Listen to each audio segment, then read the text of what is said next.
महीने में इनके 700 जो हमारे जो किसान भाई थे उन्होंने शहादत दी और इनको नक्सली, खालिस्तानी, पाकिस्तानी, आतंकी, बाहर से पैसा आया हुआ है, किराए के गुंडे हैं, ले जाने क्या क्या एलिगेशन लगे। उनको जो राजनीति जो मिली है ना, वो थाली में परोस के मिली है, ठीक है। उनका कोई अपना कोई संघर्ष नहीं है राजनीति का। वो किसान लीडर हैं, लेकिन वो पूरे देश के किसान लीडर नहीं है।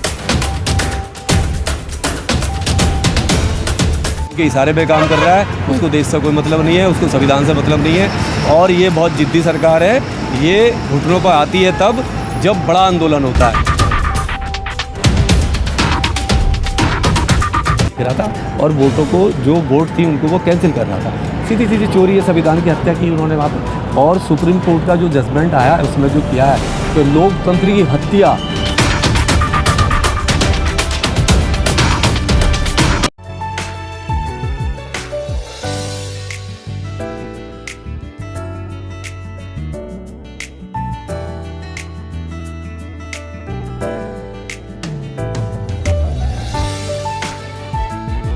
पीछे दिख रहा है कटीले जो तार लगे हुए हैं, क्या लग रहा है क्यों किसानों के लिए इतने कड़े इंतजाम किए गए हैं? ऐसा लग रहा है कि किसान नहीं, कोई बड़ा जो क्रिमिनल होता है उन लोगों के लिए ये लगाया जाता है, उस तरीके से लग रहा है आपको?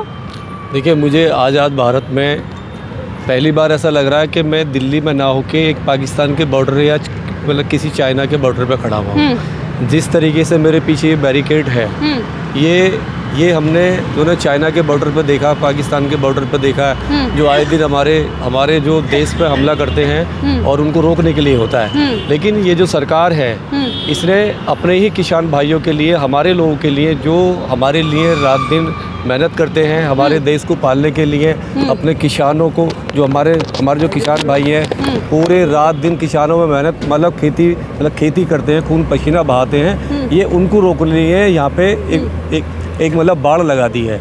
और इसका मतलब ये है कि जैसे वो कोई मतलब हमारे देश के ना हो के किसी मतलब बाहर देश के हो। अच्छा, मेरा सवाल एक ये रहेगा, यहाँ पे आंदोलन का देश रहा है हमारा।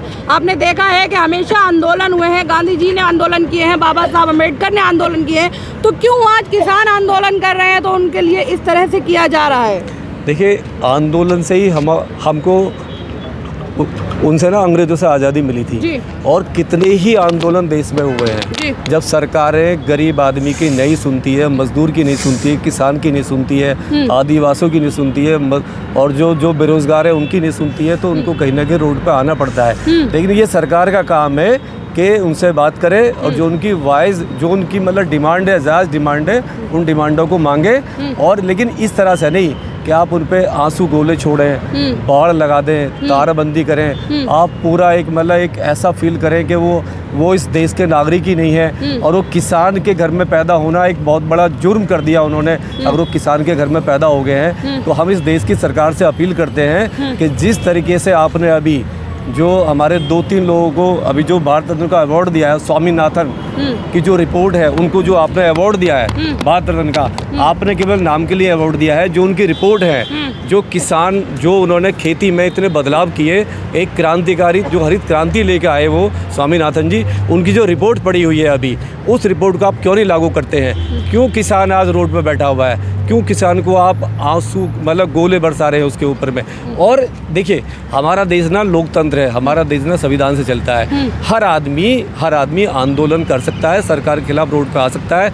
और ये सरकार को सोचना चाहिए कि वो इतना परेशान क्यों है, क्योंकि ये सरकार की जिम्मेदारी है कि वो किसान मतलब जिस किसान को खेत में होना चाहिए, वो किसान रोड पे क्या कर रहा है। अच्छा, कल एक मीटिंग हुई थी, आपने सुना होगा, कल एक बैठक हुई थी, 5 घंटे लगातार बातचीत चली है, लेकिन उसके बाद वो जो बातचीत थी वो विफल हो गई है। तो क्या लग रहा है कि आंदोलन होने से सरकार जो है किसानों की मांगे सुनेगी?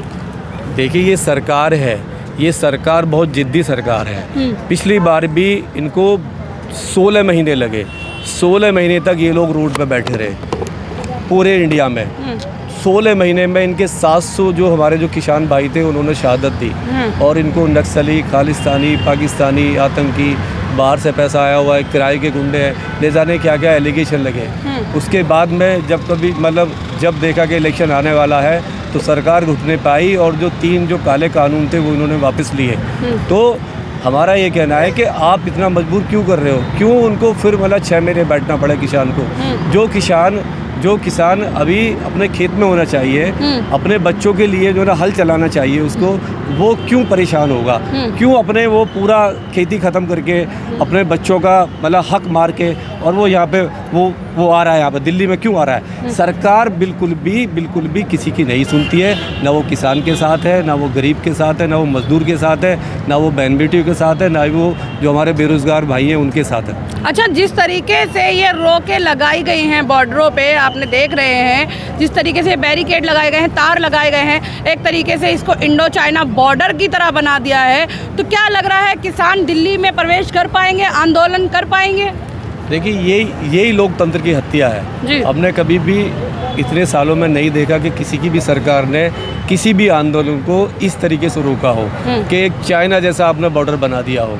अरे ये हमारे ही देश के लोग हैं, अगर किसान नहीं होगा तो हमारी जो नस्लें हैं वो बर्बाद हो जाएंगी, पैदा होना ही मुश्किल हो जाएगा। किसान अगर है, अगर किसान है तो हमारा जो अगर किसान है तो हमारा पेट पलता है, हमारे बच्चे बड़े होते हैं, हमारे घर में चूल्हा जलता है। अगर किसान को आप इस तरीके से रोकोगे तो हमारे घर में पूरे भारत के जो लोग हैं उनके घर में चूल्हा जलना बंद हो जाएगा। तो हमारे लिए तो किसान एक भगवान की तरह है। किसान अन्नदाता है, वो हमारा अनाज पैदा करता है हमको ज़िंदा रखने के लिए। तो हम सरकार से अपील करते हैं कि वो किसानों की सुने, अपनी जिद, जो उसकी घमंडी सरकार है, जो जिद पे अड़ी बैठी है, वो अपना ईगो साइड में रखे और किसानों की जो डिमांड है, जो जायज़ उनकी डिमांड है, उसको वो मांगे। अच्छा, मेरा एक सवाल यहाँ पे ये रहेगा कि जिस तरीके से किसानों का जो सरकार जो है किसानों की आवाज़ नहीं सुन रही है, लेकिन इधर लगातार जैसे कि जयंत चौधरी हो गए, भारत रत्न दिए जा रहे हैं, तो क्या लग रहा है एक तरफ जो है सरकार जनता को नाराज़ कर रही है और एक तरफ जो है नेताओं की चापलूसी कर रही है, क्या ऐसा लग रहा है क्या आपको? देखिए, जयंत चौधरी जो है वो आए, बाहर से पढ़ के आए और उनको जो राजनीति जो मिली है ना, वो थाली में परोस के मिली है, ठीक है। उनका कोई अपना कोई संघर्ष नहीं है राजनीति का। वो किसान लीडर हैं, लेकिन वो पूरे देश के किसान लीडर नहीं है। वो जो पश्चिमी उत्तर प्रदेश में जो छोटा सा हिस्सा है किसानों का, वो वहाँ की राजनीति करते हैं। किसान पूरे भारत में है, पूरे भारत में फैला हुआ है। तो अगर उनके फादर को उनको रतन मिला है, भारत रत्न मिला है, तो उससे जो होगा, जो किसान है वो बीजेपी को कभी भी सपोर्ट नहीं करेगा, उनके कहने से कोई वोट नहीं देगा। वो मुट्ठी भर लोग हैं उनके साथ में, और जो भी उन्होंने ये कदम उठाया वो बहुत ही गलत है। लोग बड़े नाराज हैं। सतपाल मलिक जी जो हैं, सतपाल मलिक जो गवर्नर रहे थे, उनका आप देखिए स्टेटमेंट क्या है। उन्होंने कहा है कि ये पूरी समाज को इसने धोखा दिया है और बीजेपी इसको ख़त्म कर देगी। तो ये तो वो कह रहे हैं, सतपाल मलिक जी कह रहे हैं। सीधा कहीं ना कहीं ये है कि उन्होंने जो कदम उठाया है अभी जयंत चौधरी साहब ने, बहुत गलत उठाया है। समाज भी उन्हें माफ़ नहीं करेगा और राजनीति बीजेपी किसी की नहीं होती है। जो भी पार्टी छोटी मोटी पार्टी जाती है उसे वो ख़त्म कर देती है। अच्छा, मैं ये सवाल, मेरा आखिरी सवाल ये रहेगा यहाँ पे कि जिस तरीके से ये सब हो रहा है, यहाँ लगातार अलग अलग विरोध प्रदर्शन हो रहे हैं ईवीएम को लेकर। अभी किसान आंदोलन आप देख रहे हैं कि यहाँ पे किसानों की मांगे नहीं सुनी गई हैं, उसको लेकर किसान भी आंदोलन कर रहे हैं। तो क्या लगता है इस सबसे सत्ता परिवर्तन होगा, सरकार बदलेगी? बिल्कुल बदले। अगर ईवीएम से इलेक्शन नहीं होता है तो इस सरकार देश में बच नहीं सकती। 100 सीटें भी मुश्किल हो जाएगा लाना। लेकिन ईवीएम इनकी ना अम्मा बन चुकी है, क्योंकि वो होती ना, एक मतलब होती है ना, राक्षसी जान तोते में होती है, तो ये वो है, इनकी जो जान है वो ईवीएम के अंदर है। ईवीएम पर ही ये लोग आएंगे, ईवीएम को हटा नहीं सकते। कितना भी आंदोलन हो जाए, कुछ भी हो जाए, ये लोग ईवीएम, क्योंकि चुनाव आयोग जो है, चुनाव जो इनका जो कमिश्नर है वो अपना आदमी है, वो इनके इशारे पे काम कर रहा है। उसको देश से कोई मतलब नहीं है, उसको संविधान से मतलब नहीं है। और ये बहुत जिद्दी सरकार है। ये घुटनों पर आती है तब जब बड़ा आंदोलन होता है। तो देखते हैं कब ये अपनी नाक रगड़ेगी पिछले की तरह, जैसे पहले भी किसानों के सामने इसने घुटने टेके हैं, आगे भी ऐसी होगा। सर, चंडीगढ़ में जो बैलेट पेपर से इलेक्शन हुआ है वो तो दिखा दिया ना उन्होंने, फिर वो भी धांधली हो रही है। बैलेट पेपर से जो इलेक्शन था 30-32 वोटों से था, वो तो छूटा था। वो धांधली नहीं थी, वो तो बेईमानी थी, चोरी थी, डकैती थी। वो तो सामने डाका डालना था, उसे कहते हैं, मतलब सामने बैठ के, ठीक है। वो तो सामने था और वो तो ऑर्डर था। मुझे लग रहा है वो तो किसी बहुत बड़े आदमी का ऑर्डर था, जिसको वो जो अधिकारी था पूरा कर रहा था। लेकिन सामने उसने 8 वोट कैंसिल कर दी, 8 वोट कैंसिल कर दी सामने ही देखते हुए। तो वो तो वो तो एक पर्ची थी, वो पर्ची भी छांट के जो कांग्रेस और जो आम आदमी पार्टी की पर्चियाँ थी उनको छांट के कैंसिल कर रहा है वो आदमी। उसको तो ऑर्डर दिया हुआ था, सामने डकैती करना है। देखिए चोरी होती है, दिन में भी चोरी होती है, आंखों के सामने चोरी किया। कैमरा नंबर 7 जो था वहाँ पर जो लगा हुआ था, जो कैमरा नंबर 7 था, वो साफ उसमें दिख रहा था कि वो आदमी बार बार वहाँ देख रहा था और वोटों को, जो वोट थी उनको वो कैंसिल कर रहा था। सीधी सीधी चोरी है, संविधान की हत्या की उन्होंने वहाँ पर। और सुप्रीम कोर्ट का जो जजमेंट आया है उसमें जो किया है कि लोकतंत्र की हत्या चंडीगढ़ चुनाव में, इससे बड़ा और क्या होगा। सर तो इन्हें सज़ा क्यों नहीं मिल पा रही है जब ये इनके लोग बैठे हुए हैं और वो इस तरीके से धांधली कर रहे हैं, फिर भी सज़ा नहीं मिल पा रही है, क्या वजह है? सारे जितने भी संस्थान हैं, संवैधानिक जो संस्थाएं बॉडी बनी हुई है, सब पे इस सरकार ने कब्जा कर लिया है, सबको गुलाम बना लिया है। सबको कहीं ना कहीं ईडी का, सीबीआई का, आईबी का डर दिखा के उनको गुलाम बना लिया, इसलिए वो इनके सारे पे काम कर रही है। देखिए सरकार बदलती रहती है, आती जाती है, कल कोई दूसरी सरकार आएगी, ठीक है, इनका कोई हमेशा थोड़ा नहीं रहना। आप इस वीडियो के बारे में अपनी राय अवश्य दें तथा वीडियो को लाइक, शेयर और कमेंट्स साथ साथ चैनल को सब्सक्राइब करना न भूलें। धन्यवाद।